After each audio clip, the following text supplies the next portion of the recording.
Welcome to the Slop Farm. Enjoy the video. You start by assuming the Glock is loaded and acting decisively.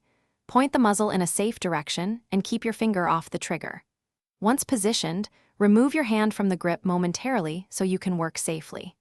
Next, clear the magazine by pressing the release and removing it. Make sure there's no live feed. These first steps reduce risk and set up a controlled environment for the inspection that follows.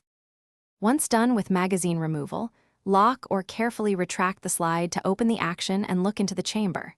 You should both see and, where safe, feel to confirm no cartridge is present. Make sure the magazine well is empty and scan the ejection port and extractor for debris.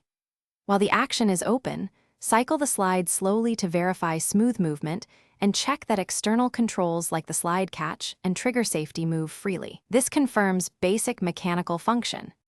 You finish by replacing a cleared magazine or reassembling only after confirming the chamber is empty and controls function. If you need to dry fire for a function check, confirm emptiness again and use proper dry fire technique.